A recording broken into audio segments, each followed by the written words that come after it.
That's it. I think I've had enough. I'm done. Hi everybody, this is Chad the Gaming Dad here on Dad's Games, and today we're doing a Father Knows Best, and what I'm talking about is, yes, I think I've had enough. I'm done.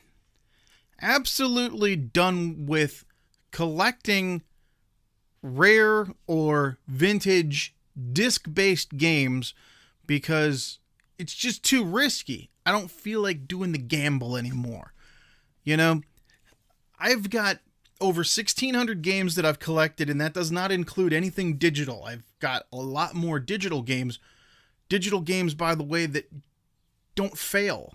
They're there. You can back them up on a hard drive.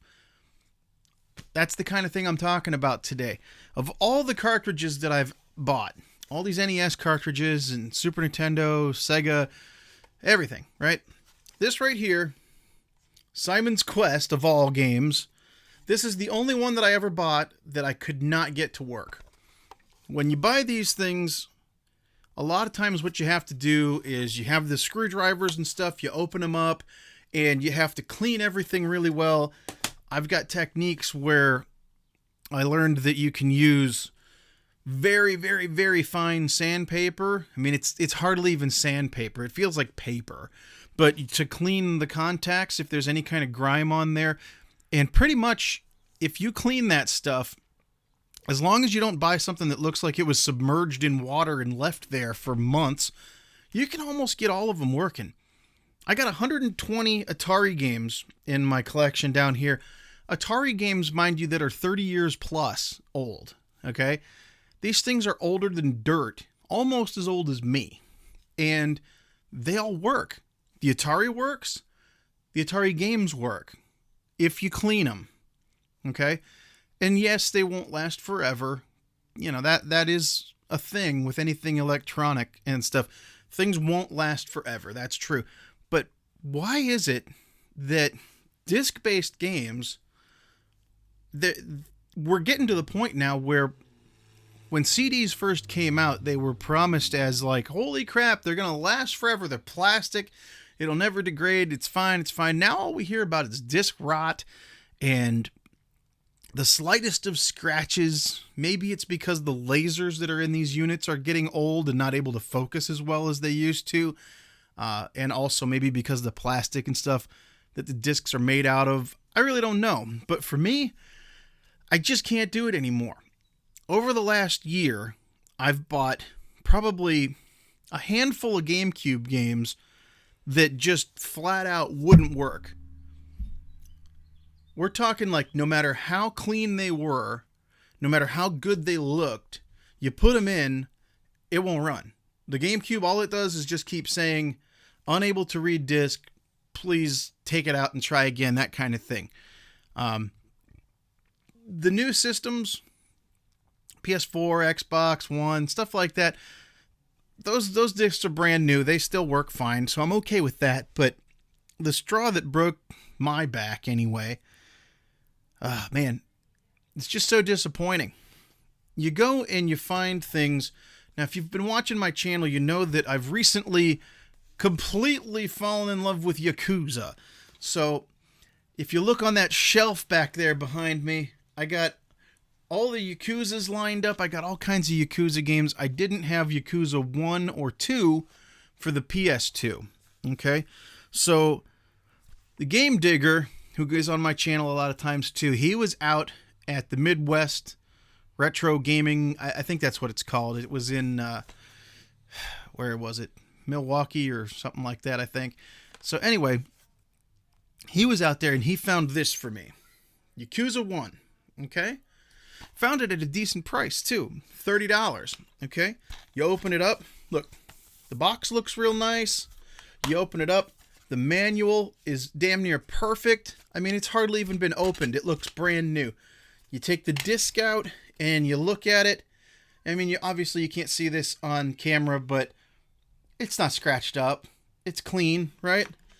So he texted me and said, hey, you want me to grab this? I said, yes, absolutely.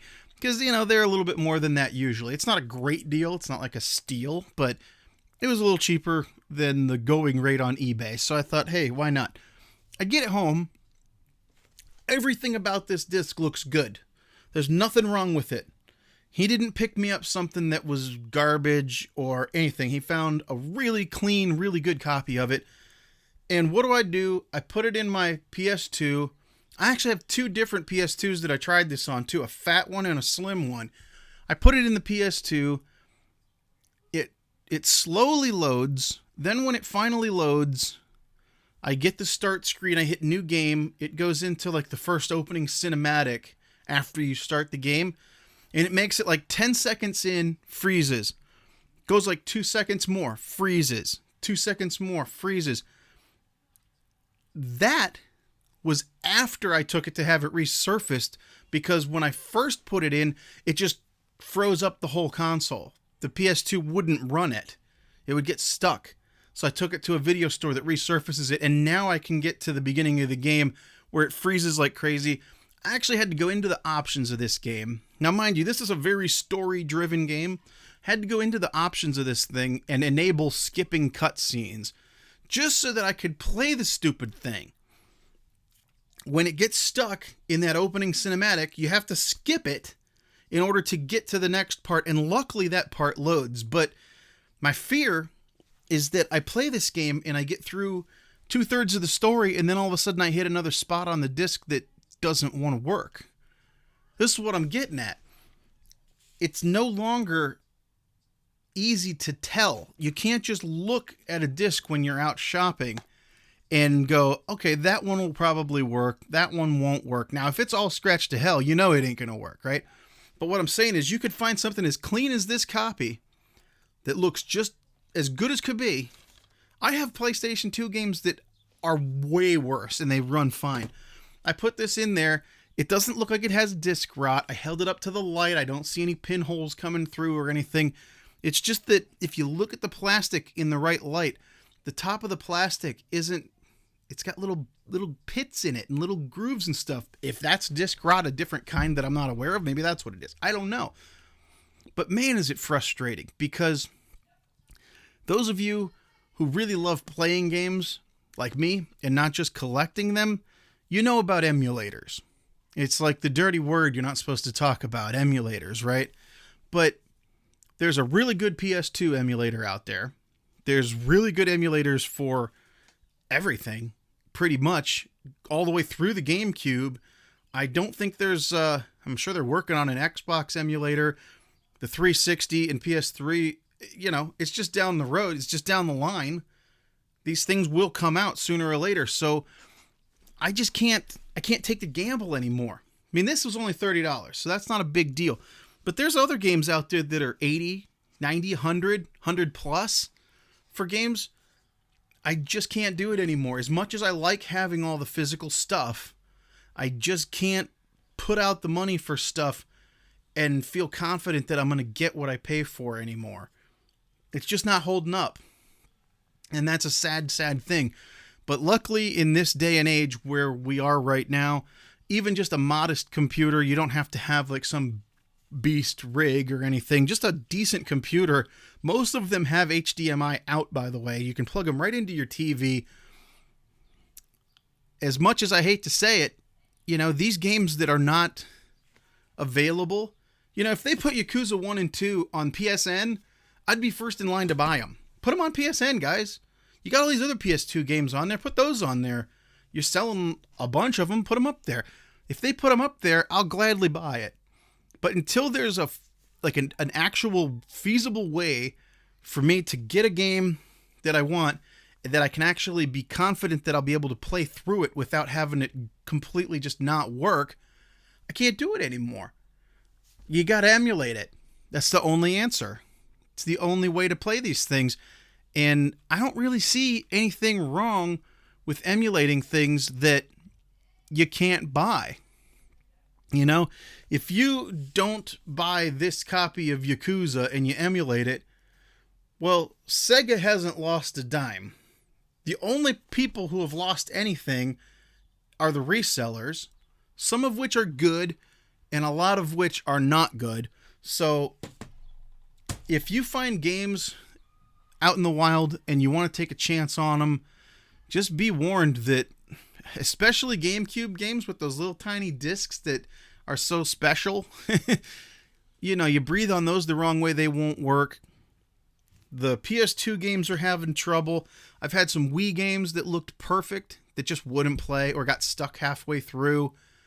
It's just getting real disheartening as a collector, but more so as a player. Because, yes, I have a bunch of games that I've collected and everything, but I don't buy them just so that they can sit on the shelf for me to look at. I mean, this isn't a museum where I charge admission for people to come in and look at the stuff that I have. I like looking at it because I love these things, but I really like playing them even more. And the more that these things just fail on us and don't work and don't play, you have nowhere else to turn but to emulate things. And thank God we have it, because otherwise all these games would be completely lost. These cartridge-based games, once again, maybe Nintendo's onto something with the Switch, because the cartridge-based games are going to last a lot longer than any of these things that are the optical media. It just is a fact. Anything electronic is going to break down over time, but the optical stuff is just starting to fail miserably at this point, and I'm sad to see it. I really am. So I used to be worried about getting physical copies of things, heck, even new games, but, you know, PlayStation on the PSN has tons of flash sales. In fact, this weekend there's a flash sale going on. It's near Easter, right? I'm sure Xbox has a sale going on. If I can find a game like Halo 5, I don't own an actual physical copy of it because it was on sale so cheap on Xbox when I got my Xbox. But that doesn't bother me. It used to bother me because I wanted to have a physical copy of things, but anymore, what's the sense of having a physical copy if you can't trust that it's going to be able to play? And on these new consoles, the physical copy is worthless anyway. All you have to do is stick it in, and then it copies the whole stinking thing onto your hard drive anyway. All the physical copy does is just let you play it. It's DRM. So at least back in the day, all the data was on here, and they read it off of the discs and stuff. I don't know. I'm just very frustrated at this point with collecting things. It's fun to go out and search and see if you can find deals on stuff, but if there's something you really want to play and it's rare or expensive or something like that, it's nice to have it in your collection if you can find it, but if you really just want to play it, there's lots of other ways to play it. Absolutely tons of other ways to play it, just like there is for every other kind of game. And like I said before, thank God we have the ability and that there's people out there that want to make these emulators and stuff so that people can have the fun experiences of playing a game that otherwise is going to be harder and harder to do. Oh man, it's frustrating. So anyway, what are your thoughts out there? Do you still like to collect everything? You want to have the physical copy of everything? Or are you starting to kind of warm up to the digital stuff? I mean, PC's been digital forever, pretty much with Steam and things like that. And more the new consoles want to go to digital. And even if you have a physical thing, it's basically digital that you're playing anyway because it all gets loaded on there. With these old retro systems failing with the digital media, I don't know. What do you think? Let me know down in the comments. Give me a like, dislike, whatever you like. But until next time, remember, you never outgrow video games. My name's Chad the Gaming Dad, and this is Dad's Games. Thank you for watching, and we'll see you on the next one, everybody. So long. Thanks again for watching. If you liked that video, please press like and subscribe. I love hearing from you guys, so leave your comments and any suggestions down below. Remember, there's tons of other gamers out there just like you and me, and they also know that you never outgrow video games. Feel free to share these videos all over social media, Twitter, Facebook, or whatever you use. This channel is for all of us. Let's make sure they know that they are not alone. Thanks again for watching, and we'll see you on the next one.